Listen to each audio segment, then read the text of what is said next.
হয়, আমাৰ আজি প্ৰথম কাৰ্যসূচী আমাৰ বাসুদেৱৰ যিটো বিগ্ৰহ আছে, আমাৰ বিগ্ৰহ আজি আমাৰ সমগ্ৰ গাঁওখনত আমাৰ পৰিভ্ৰমণ কৰি সন্ধিয়া আমাৰ ঠিক 6:30 বজাত আমাৰ মন্দিৰত প্ৰৱেশ কৰিব। লগতে সমূহ ভক্তৰ কাৰণে আমাৰ ভোগৰ ব্যৱস্থা কৰা হৈছে আৰু তেওঁলোকৰ আমাৰ যিখিনি আমাৰ গাঁৱৰ যিমান যুৱক আছে বা বয়োজ্যেষ্ঠ লোক আছে সকলোৱে এই শোভাযাত্ৰাত অংশগ্ৰহণ কৰিছে।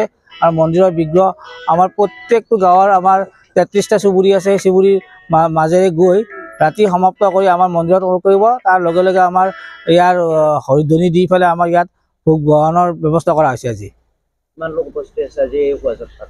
এতিয়া আমাৰ এই শোভাযাত্ৰা এতিয়া আমাৰ মোটামুটি 1500মান মানুহ এতিয়ালৈকে হৈছে আৰু লগতে আমাৰ চুবুৰীত আৰু ডেকা বন্ধুসকলে যোগ দি আমাৰ মোটামুটি 3-4 হাজাৰমান মানুহ আহি আমাৰ সন্ধিয়া ইয়াত সমবেত হ'ব।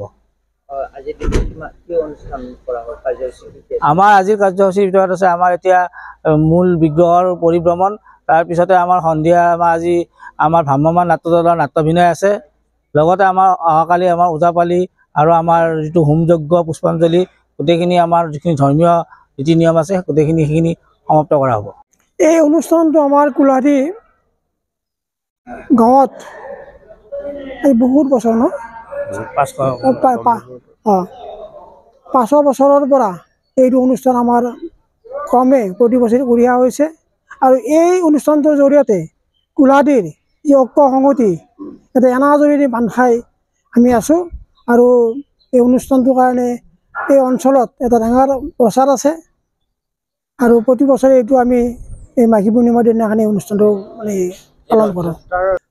এই এটা পৰম্পৰা আছে যে আমাৰ যেতিয়া মানে যি বাসুদেৱৰ যি বিগ্ৰহ, এই পৰম্পৰা এটা আছে যে এই বিগ্ৰহটো মানে পানীত ভাহি আহিছিলে, মানে পানী খাটি বিলৰ জৰিয়তে ভাহি আহি ইয়াত কোলাহাটীত লাগিছিলে আৰু কোলাহাটীৰ ৰাইজে সন্মানেৰে আনি ইয়াত প্ৰতিষ্ঠা কৰিছে। তেতিয়াৰ পৰা আমি এই বাসুদেৱ পৰ্বটো মাঘী পূৰ্ণিমা পৰ্বটো পালন কৰোঁ।